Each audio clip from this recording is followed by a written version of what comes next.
Monsieur le Président de la République, bonjour. Nous sommes aujourd'hui le 23 juillet 2020.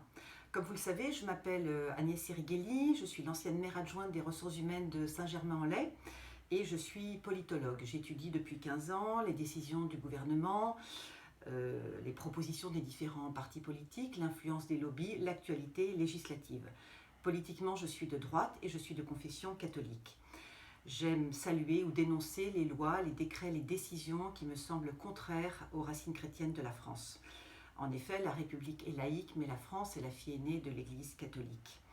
La France s'inscrit dans une histoire, une civilisation, une identité à la fois chrétienne et républicaine.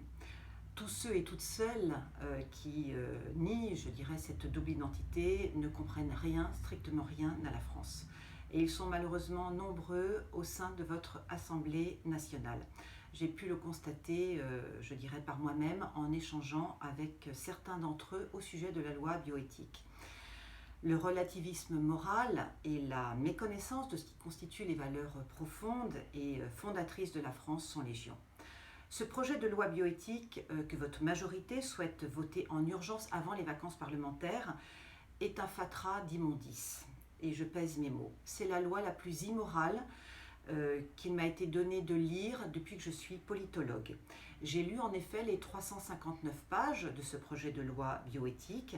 Cette loi entend rendre accessible à toutes et à tous l'assistance médicale à la procréation, quelle que soit son identité sexuelle ou son statut matrimonial, en supprimant le critère d'infertilité pathologique qui justifiait jusqu'à présent le recours à ces techniques médicales d'exception.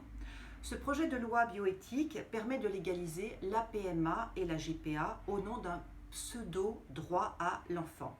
Il reconnaît la filiation d'un enfant né de deux mères ou de deux pères, ce qui est un mensonge éhonté. Le Conseil d'État a pourtant dit qu'un droit à l'enfant est sans portée juridique puisque l'enfant est une personne. L'enfant est un sujet de droit et ne peut être l'objet d'une marchandisation ou le fruit d'un contrat commercial. Ce projet de loi bioéthique, Président, doit être abandonné ou entièrement réécrit de A à Z par un secrétariat d'État en charge de l'enfance. Voilà, me semble-t-il, la bonne et juste décision. Sachez que j'ai écrit il y a quelques mois aux 577 députés pour que ce projet de loi soit rejeté tant il est indigne et scandaleux.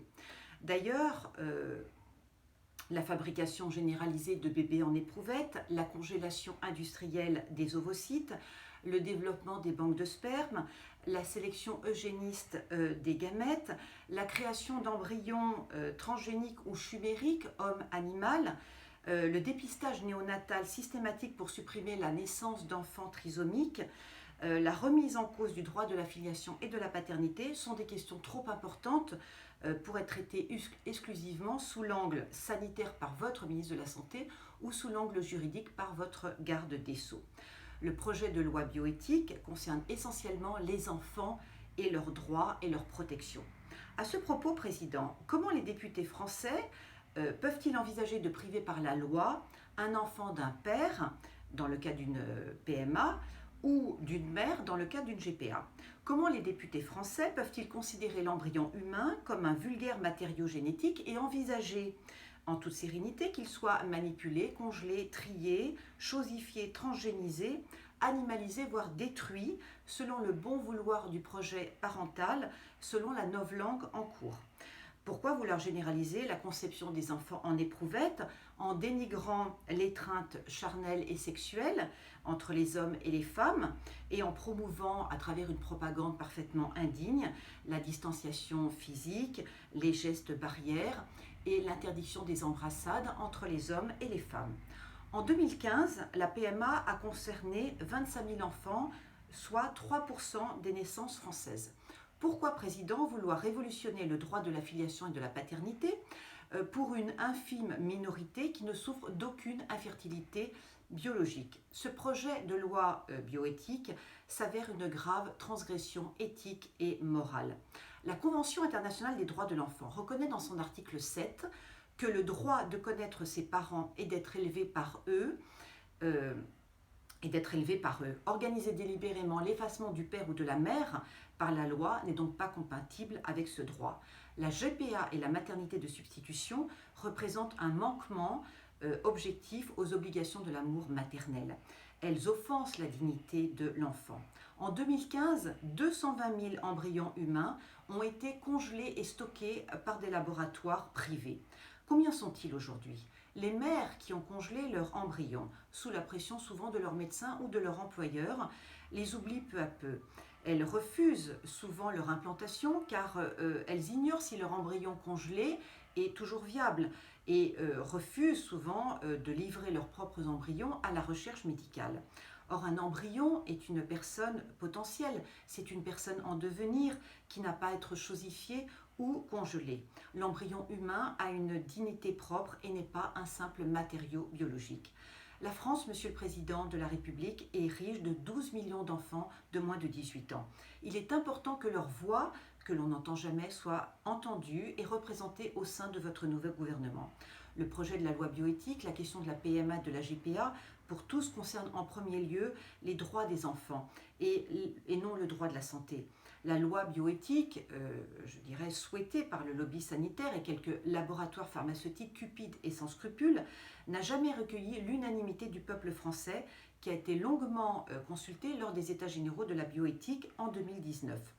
Les représentants des cultes ont dit aussi leur ferme opposition à ce projet de loi bioéthique. À ce propos, le 20 juillet 2020, j'ai eu le plaisir et l'honneur d'assister à la conférence de presse de Monseigneur Pierre d'Ornelas, archevêque de Rennes et responsable du groupe bioéthique au sein de la conférence des évêques de France, qui a réaffirmé son inquiétude partagée par tous les catholiques de France et aussi par les hommes et les femmes de bonne volonté à la légalisation de ce projet de loi bioéthique, parce qu'il rompt avec notre pacte républicain.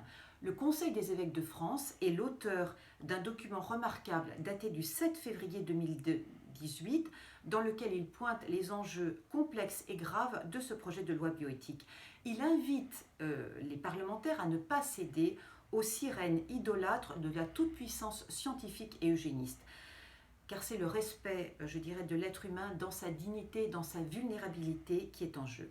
Au-delà de la loi bioéthique, un secrétariat d'État à l'enfance se justifierait pleinement, Monsieur le Président de la République, car ce sont les enfants qui subissent, dans leur grande majorité, les violences parentales, le harcèlement scolaire, la désinstruction nationale, les maltraitances physiques, les actes de pédophilie, le placement en institution, les distorsions je dirais, en matière de droit qui ont des répercussions gravissimes sur leur santé physique et psychique.